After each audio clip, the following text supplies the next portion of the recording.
everybody, welcome to Cheeseology with Adam. Today we're going to be making the third cheese in the 4-part Bloomy Rind cheese series. We're going to be making a Camblu. So what that is a cross between Camembert and blue cheese. It's going to be a really nice creamy consistency like a Camembert, but we're going to introduce that mold powder and we'll get some mold growth within the cheese, giving it that wonderful blue cheese flavor. So stick around, we'll get started here in just a moment. We're going to need rennet, we're going to need Penicillium Roqueforti, we're going to need Penicillium Candidum, and Geotrichum Candidum. Also, the culture we'll be using is C21 Buttermilk Culture. All of these can be purchased via the links in the description of this video. For this, I'm going to be using the ingredients I just talked about and then also 2 gallons of raw cow's milk. In addition, I'm going to be using 8 ounces of heavy whipping cream. Now, for a lot of cheeses I make, I just use pasteurized milk from the store, which is perfectly fine. You can make great cheeses with that.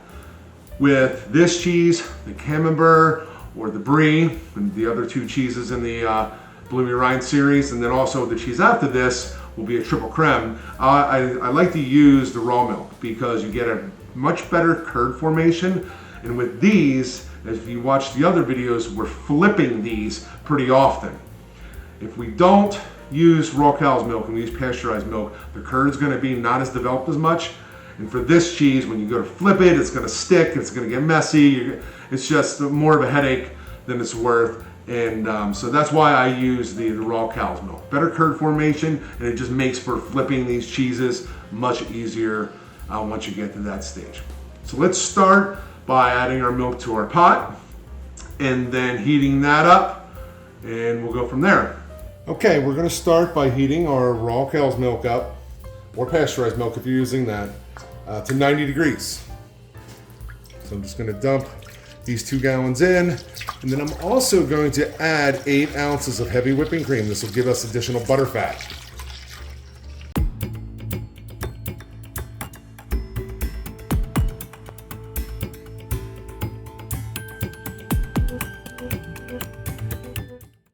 Okay, I'll turn my heat on now and we'll raise this to 90 degrees. At that point, unlike the Brie and the Camembert, for this Camblu, the only item we're going to add at 90 degrees is the C21 Buttermilk Culture.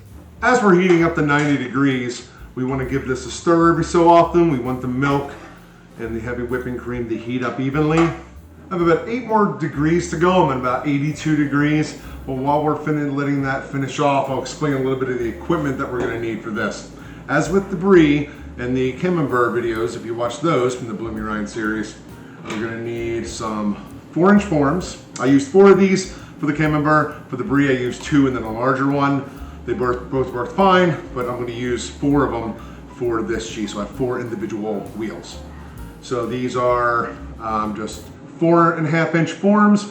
They can be purchased via the link in the description, along with all the ingredients and some other items that you'll need in cheese making. In addition to those, I have a draining pan here. This is just a pan that I bought off of Amazon. Has about a 1-inch depth to it, and then there's a wire rack. This is so when we're flipping these cheeses, putting a plastic piece on top, and this is just a draining mat. These can be purchased via the link in the description as well. There'll be one on the bottom, I'll put one on top, and I'll very quickly flip like that. The goal is you don't want it to just kind of like roll over and break apart. You want to flip it so the whole thing just slides down. That's the key here. Very quick, fluid movement, so it stays intact in one piece and it just kind of slides down. The very first flip is going to be your hardest. After that, it gets easier. Just getting that first one down and flipped so it consolidates a little bit before you flip it the second time will help you. Okay, we are just about at 90, about another degree. Going from, I had my milk in the fridge to 90 degrees. It took me about 20 minutes around there to heat it up. You don't want to just blast the milk with heat to get it up there. You want to kind of bring it up slowly. Everything you read, it just says slowly. Sometimes they'll give a time frame, but over 20 minutes I feel is a good pace. Okay, now I'm at 90 degrees. I'm going to remove the pot from the heat source because this electric heat source will keep heating the pot. Now what we're going to do is I'm going to take my thermometer out for right now. Now what we're doing is just adding the C21 Buttermilk Culture. Unlike the Brie and the Camembert, if you watch those videos, we added this and then also 2 other ingredients which make the white mold on the outside of those cheeses. We don't want that for this because we want blue cheese development or blue mold development within the cheese. So I'm just putting in the C21 Buttermilk Culture. I'm just sprinkling it on top, and I've shown close-up videos of this in the past. Just the powder sprinkled on top. Give it about a minute or 2 to rehydrate. That way, if I go to stir it right now, it might clump up. It just helps ensure that it gets rehydrated properly so I can mix it in and it goes into all of the milk the way it should be. It's been 2 minutes. Now I'm going to slowly stir this back and forth. All I'm doing is just slowly moving my stir back and forth from side to side. I'm not splashing it. Just want to mix it in well, and I'm being gentle with the milk and heavy whipping cream as I'm doing this. This is stirred in well. I'm happy with that. Now what we want to do is put our lid on, and then you're going to want to wrap it with a towel or something. You just want to try to keep it around that 90-degree mark. It should stay there pretty well unless your room is really cold. I assume most people are going to be doing this in your kitchen, so just put it on your counter. Make sure it's still not heating from the heat source. If you're using gas, it's just shutting off the gas. Electric continues to raise it a little bit after you shut it off.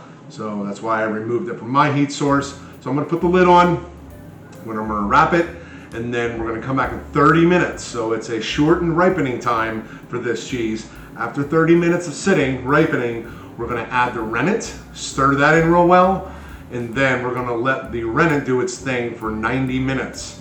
At that point, we'll cut the curd and see it with a clean break. But for now, cover it, wrap it, and let it sit for 30 minutes, and I'll see you back here then. Okay, our milk has been sitting with the buttermilk culture in it for 30 minutes. Now what we want to do is add the rennet. So I have about a 1/4 cup of non-chlorinated water in here, and I'm going to add a 1/4 teaspoon of rennet into that. The purpose there is to just kind of dilute the rennet, helps disperse it a little bit better. So I'll add that in, just give it a couple swirls like this, and then I'll just add it to the milk. Now we're going to want to just stir this in like we did with the bacteria culture, just some back and forth movements, maybe up and down a little bit. We don't want to be splashing it all around, just kind of a gentle process.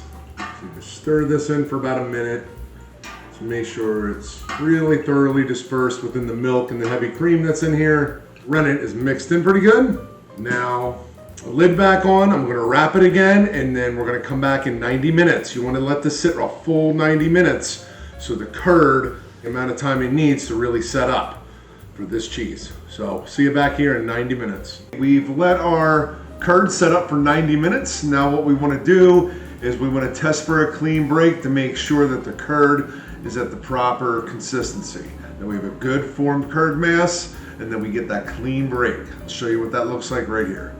Okay, now what we want to do is take our curd knife, just going to make a slit in it, vertical, and then a slit across that slit, and kind of lift up a little bit. Look how nice that separates. That is a clean break. And it especially works well with raw milk. That's what I was talking about earlier, using raw milk. We get a firmer curd mass. Okay, as you saw, we have a great clean break in our curd. Unlike the Brie and the Camembert, with that, I just cut big pieces and then scooped it right into the forms. This is where we stray from the Camembert and Brie process.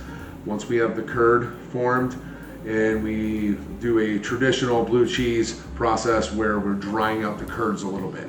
The reason for that is we want to dry out the curds just a little bit on the outside, just so when we put it in our forms, it doesn't just quickly consolidate. We want some air pockets within that curd. If this were Brie or Camembert, we would just be putting it in there right now without cutting it, without draining it. It'd be very wet, and that's what you want for that cheese. But for this cheese, we want some air pockets in between the curd. Now we're going to stir this once I cut this up into about 3/4 inch chunks. We're going to stir this for about 20 to 30 minutes. It really just depends on how fast you stir. You want to stir it very, very, very slowly. The reason for that is you don't want to break them up a whole lot and you don't want to dry them out too much. What we're looking for here is a curd that's still very moist inside, but has developed a little bit of a skin on the outside that's just barely resistant when you're squeezing it. Again, not making cheddar cheese here. We don't want a hard curd or a very dried out curd. We still want it very nice and moist and wet with just a little bit of resistance, just a little bit. So we're going to accomplish that by cutting these into 3/4 inch strips, vertical and horizontal, and then slowly stirring these over about the next 20 minutes. If your milk and curd has dropped below 90, want to put it back on the heat source, bringing it back up to 90, and then you can take it off the heat source or cut the heat off, whatever's best for you. But we do want to have it back up at that 90 degrees. The 90 degrees will help with this drying process. So let's get the curd cut and we'll start stirring, and I'll show you what that looks like. Okay, I'm going to cut the curd into 3/4 inch, roughly 3/4 inch wide strips. We don't want them too small because we don't want a real dried out curd. We don't want them too big because we do want to dry the curd out a little bit, as I was just explaining. I can really feel the resistance when I'm cutting this because the curd has formed so well with this raw milk. Now I'm going to cut horizontal. Okay. I'm going to let this sit for just a second so the cuts can heal a little bit. And then we're going to start stirring. So in about a minute or so, we're going to start stirring this up. Okay, my curd has dropped about 4 degrees, so I did put it back on the heat source. If you can see this off to the edge, and I'm just going to start very, very slowly stirring. And this is what I mean by slow. Barely pulling, so you can see those long strips. We want to cut those long strips with our stir. Look at those nice big chunks of curd. Again, that's the raw milk. The curd formation is so much better than with pasteurized milk. But you can still make great cheese with pasteurized milk. Okay, I've been stirring for about 15 minutes, and I think these are where I want them. So I push on them, they don't just smush. See how they're springy? When I take one and smush it, it breaks apart pretty easy, so there's a lot of moisture inside. So I think that's exactly what we want. We want something a little resistant, but then when broken, it's very moist inside. So I'm happy with this. I'm going to proceed with the curd like this. What we're going to do now is we're going to ladle out with a cup or with a ladle about 2/3 of the way, just to get down to the curd, and then we will start scooping it in our forms and putting our blue mold in, and we'll do that right now. All right, everyone, so as I'm stirring this, I have my daughter who loves to watch me make cheese. Yeah. Okay, as I just showed you, I'm happy with where the curds are, even though it didn't go about that 20 to 30 minutes. I have a little bit of resistance on the outside, but when I smush it in my fingers tightly, it definitely releases some moisture from the inside. So it's a little springy, but very, very moist inside. It's important that we want that moisture inside. Now, when we scoop these into our forms, we should not get the immediate consolidation like we do with Brie or Camembert, because we did this step in traditional blue cheese making of drying out the curds a little bit before transferring them. But what we're going to do now is take about 20% of the whey out. I'm just going to use a glass jar and just kind of scoop it in there, let it fill up, and dump it out, just to get the water or get the whey level down to the curds a little bit more. And then we're going to scoop about 1/2 inch to 3/4 inch in each one of the 3 forms. And then I'm going to sprinkle a little blue mold powder in there. And then we're going to keep on doing that process until we put a top layer of curds on there to encapsulate all of that blue mold powder inside. Very important. We want to keep the blue mold powder, and I'll show you this here shortly, away from the edges. We don't want the edges, we don't want the blue mold powder coming out to the edges, because if it starts growing on the outside, it's going to cause problems when we try to put our white mold powders on there to ripen and grow that white mold on the outside. But I'll show you what that looks like here. Right now, I'm just going to start taking whey out of my bucket. So I'm just gently putting a glass jar in there. You can use a cup, a ladle, whatever. You can see I'm just scooping it out. I'm just going to pour it into this pitcher. But just make it a little bit easier to get the curds in and see what we're working with.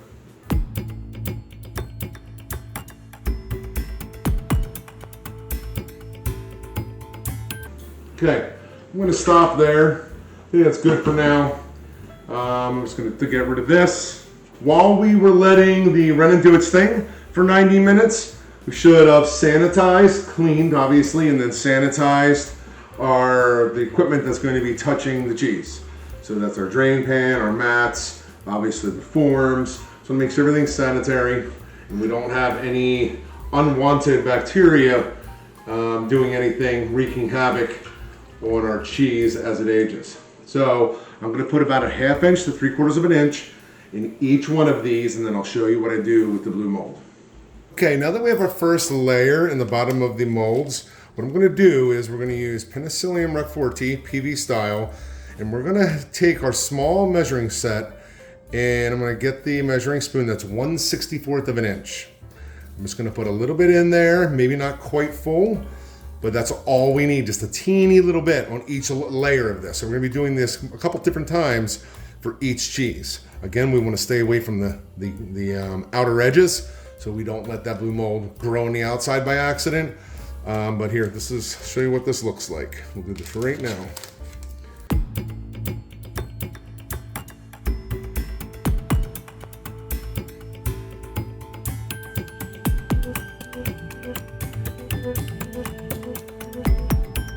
All right, now what we're going to do is we're going to put another layer of curd on top of this.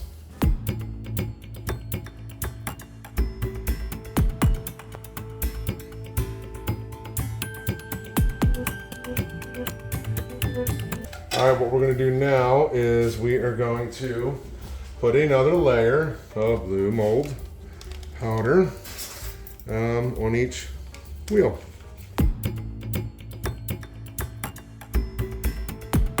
All right, and we just repeat the process. So I'll do this a couple more times until I have enough curd to top off all of these, and then we will be done.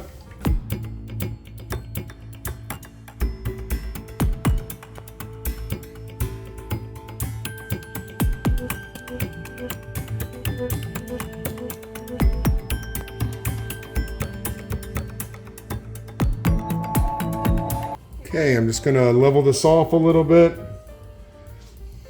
And then we're gonna wanna come back in about 15 minutes and do our first flip. Okay, our curd has been sitting here about 15-20 minutes after we layered it with blue mold in between each layer, about 3/4 of an inch thick. And then we topped it off with curd. So we're basically encapsulating that blue mold powder within the cheese. Now, again, I know this is a variation of a Camembert, but you should not expect the consolidation that you see in a Camembert or Brie in this cheese, because again, we did the process of drying out the curd a little bit just to help with that blue mold formation within the cheese, creating those crevices and cracks within it. Now this cheese will consolidate more, but it is going to help with that blue mold. So this is how we do a flip. This is our first flip. This is going to be the hardest. You have to do it very quick, because what you want is the whole curd mass to slide down as one piece. You don't want it kind of like half breaking apart, you know, like that. You want it to have it all slide down. That's what we want. I would recommend trying this with an empty form a few times, just to get the kind of the feel down. Because if you slip, it's going to be messy, and you just lost the curd for that mold. Okay, so here we go. I put a plastic drain mat on top. I have one on the bottom. I have a firm grasp on both ends, and I just flip real quick. And that worked perfect. Okay. The whole thing slid down. as I expected, and it's a nice consolidated kind of checkerboard pattern on top because of the mats I'm using, and it looks like this. We're going to flip our second cheese. Make sure you're picking this up carefully, because if you slip just picking it up or you flex the draining mat, it will come out the sides. So I have a good grasp on it, and I'm going to flip. That one went very well as well. And then we have one more. And then the hard part is over. We're still going to have to flip these, but it won't be as nerve-wracking as the first flip when it's the least consolidated. So we have a firm grip on both, hold it flat, and flip. Perfect. All three flipped well. They didn't stick to the mat. That's why we flipped these in about 15-20 minutes. If we would have let these go, it would have got deeper and deeper into the mat, and it would have stuck to it. You might have a little bit of that, but you shouldn't have big clumps. This worked out very, very well. I see a consolidated surface, like I just showed you with the kind of checkerboard pattern on all three of these. Now I'm going to let this sit for about a half an hour, and then I'm going to flip it again. I'm just putting this cheese cloth over top just to kind of keep dust and anything off the top of it. But I'll let that sit like that. I'm very happy with the way this is going so far. And then we'll come back and we'll flip these again. All right, it's been another 30 minutes. What we're going to do now is we're going to flip these for a second time.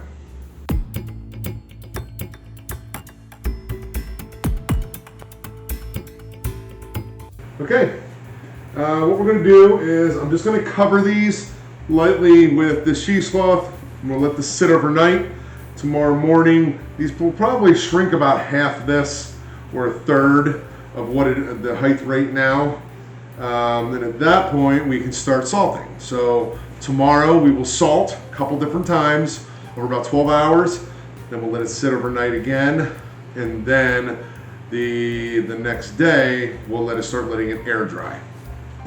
But we'll get to all that here in the next part. Good morning, everyone. It's the next morning after we've let our Camblu drain overnight. Flipping it a few times before we let it sit overnight, just so it drains evenly. Now what I'm going to do, it's time to salt. Now these are still going to be wet. That's perfectly fine. I'm going to remove the forms, and then I'm going to put a half a teaspoon of salt on the top of each one of these. Kind of want to spread it around, get a little bit on the sides. If you don't get it all the way on the sides, it's fine. We'll have an opportunity later on. But we're going to salt the top and a little bit of the sides of each one of these. We're going to put the forms back on, and then we're going to let these sit about 4 to 6 hours so all the salt can be absorbed. So let's do that. Let's see what we have. That looks gorgeous. Now you can see the tops are consolidated well, but there's spaces on the side. In a normal cheese, we wouldn't want that. But in a cheese that we want blue mold to grow, that's exactly what we want. What that means is we dried out the curds enough to keep that separation to a degree. What that's doing is creating air pockets within the cheese for that the blue mold needs to be able to grow. So that's exactly what we want.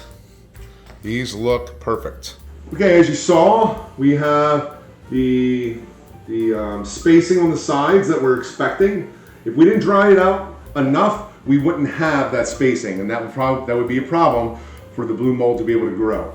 So I have a half a teaspoon of salt here, non-iodized with a plain salt or cheese salt. I just use plain salt. I've never had a problem, so I'm just going to dump this on top, and I'm just going to lightly work it around. That's one. Second one, and then the last one. I'm just sprinkling the salt on top. Now just lightly pulling it around to the whole surface, making sure that it's spread out well.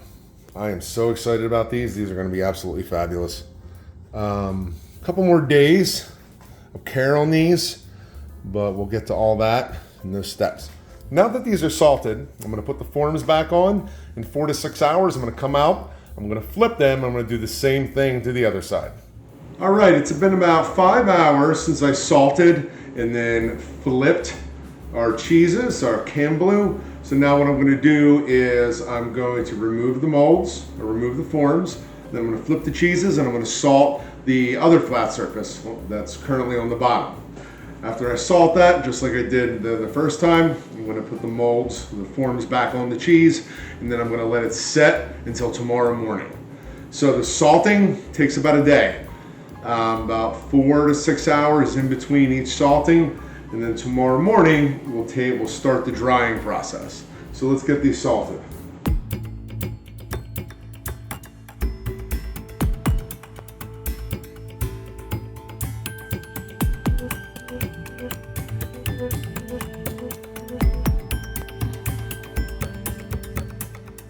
We are in great shape. So now what I'll do is I'll just drape my cheesecloth over these so no dust or anything gets in there, and we'll start the drying process tomorrow. Hello everyone, it's the next day after salting.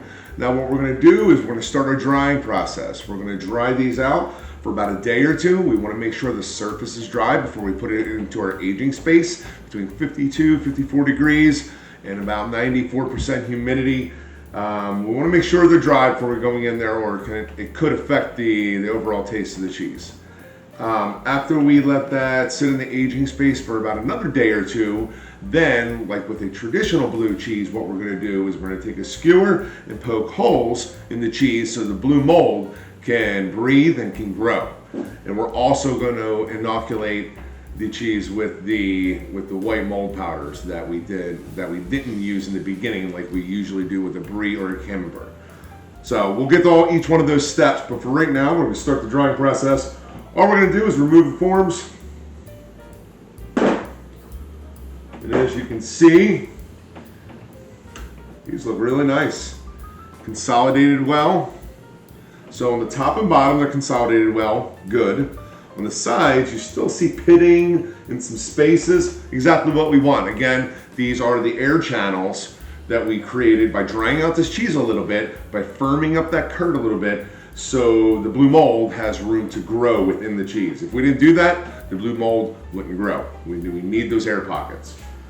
So all I'm gonna do is leave it right here on my drying tray, or my draining tray that I have. And these are pretty wet, but also these have been sitting since I salted, so that brings out some of the moisture as well. So I'm gonna probably just take a paper towel, and all the salt soaked in, so we're not gonna wipe off any salt, but I'm gonna take a paper towel and just lightly dry these off, and then in about a day or two, we will put them into our aging space. Once we put the cheese into our aging space, we let it sit for about another day or two, and then it's time to start aerating the cheese. What I like to do is aerate the cheese by poking holes in it, creating air channels for the blue mold to grow in the cheese. It's important that the blue mold is exposed to air. I have the tape right here. I'm gonna go right before the tape.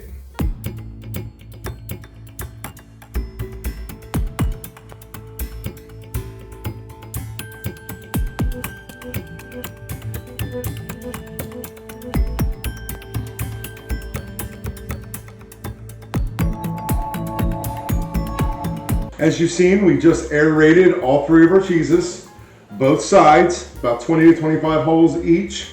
Now what I'll do is I'll put these back in the aging space for a day or two. I'll probably just wait 1 day, and then I will use the spray bottle. I poured my 4 ounces of water with those 3 ingredients, the Penicillium Candidum, the Geotrichum Candidum, and then also the salt.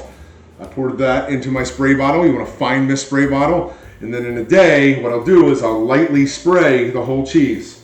This is how we're going to get that mold on the outside. So we'll pick up from there and we'll continue the next step.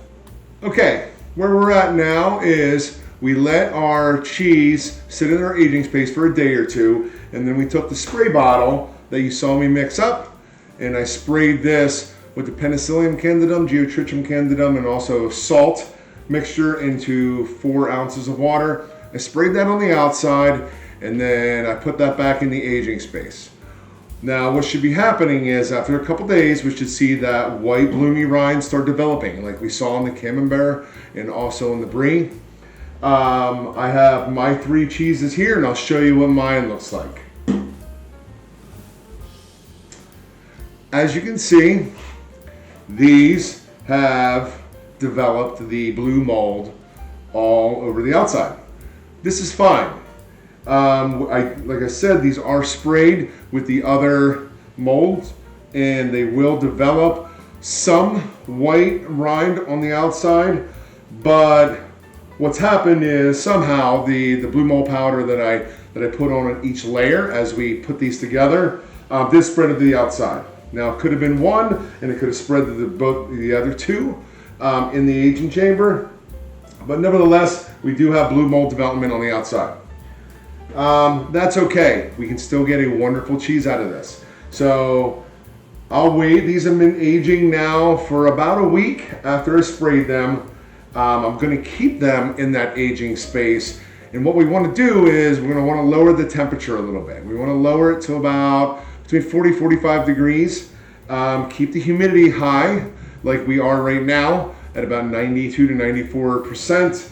But we'll age these for about another 30 to 45 days, and then they'll be ready. You can tell the ripeness by feeling the outside. Right now, these aren't ripe at all. The Penicillium Candidum has not started its work on these, so these are still pretty firm. But after a few weeks, I should start to see some type of softness created by the ripening from the outside in, like we saw in the Brie and Camembert. But again, we will see some white mold develop on the outside, but we're also going to see naturally the blue mold that we have here as well. Will be a perfectly fine cheese. It'll be delicious. So I hope yours is going well. After 30-45 days, I'll cut this open and we'll try it. And I'll show that in another video. Thanks for watching, and happy cheese making.